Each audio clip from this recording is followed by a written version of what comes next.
Es gibt ja diese Menschen, die uns Gesunden freundlich ins Gesicht lachen und uns zeigen, mit wie viel unglaublicher Stärke sie durch ihr Leben marschieren. Oder im Fall von Sandra Madison Roth durch ihr Leben rollen. Die 34-Jährige, die ist eine schöne und talentierte Sängerin, bis eine ganz schwere Diagnose vor 9 Jahren ihr Leben auf einmal quasi auf links dreht.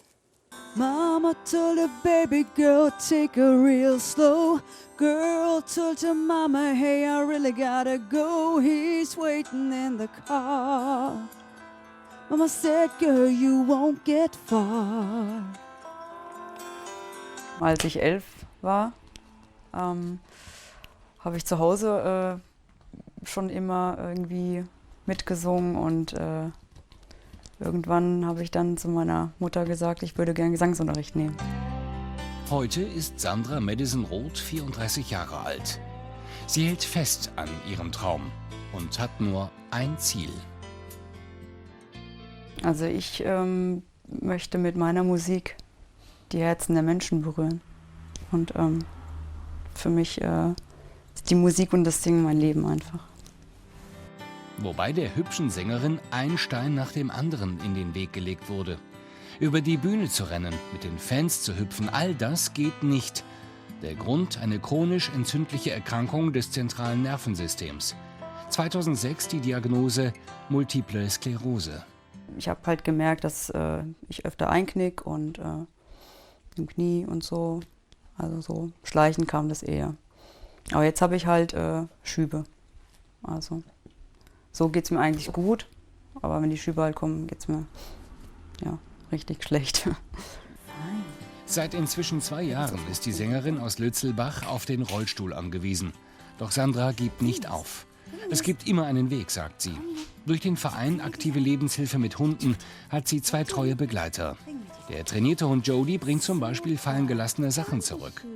Die große Stütze in Sandras Leben ist aber jedoch ihr Verlobter Peter.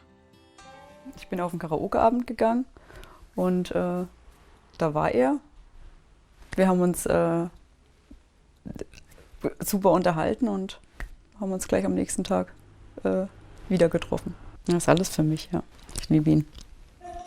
Und Peter kümmert sich auch um die Fahrten zu den Auftritten. Highlights: ein Gesangsauftritt auf Mallorca auf der Bühne eines Radiosenders. Sogar das Bundesministerium für Arbeit und Soziales hat Sandra im vergangenen Jahr in Berlin engagiert. Musik ist Sandras Leben und trotz MS lässt sie sich nicht unterkriegen. Natürlich ist erstmal ein Schock, aber ja, das geht mit Rolli auch. Es ist halt beschwerlicher, also wenn ich jetzt irgendwie auf eine große Bühne muss, dann müssen sie mich halt hochtragen oder mir halt eine Rampe dahin bauen oder so. Aber bis jetzt haben wir es immer geschafft. Fit hält sich die gebürtige Bad Nauheimerin mit Sport, denn die Auftritte sind anstrengend. Aber woher nimmt Sandra die mentale Kraft? Durch meinen Verlobten und durch meine Musik. Meine Familie und meine Hunde. Es gibt mir alles Kraft. Also auch so ein Auftritt, auch wenn er anstrengend ist und ich danach wirklich K.O. bin, aber er gibt mir trotzdem Kraft. Sandras größter Traum: eine eigene CD aufzunehmen. Ein bekanntes Tonstudio beteiligt sich zwar an den Produktionskosten, doch der Eigenanteil liegt immer noch bei 3.000 €. Vielleicht finden sich ja Sponsoren, sagt sie. Zu wünschen wäre es ihr. Sandra Madison Roth, eine starke Frau aus Hessen.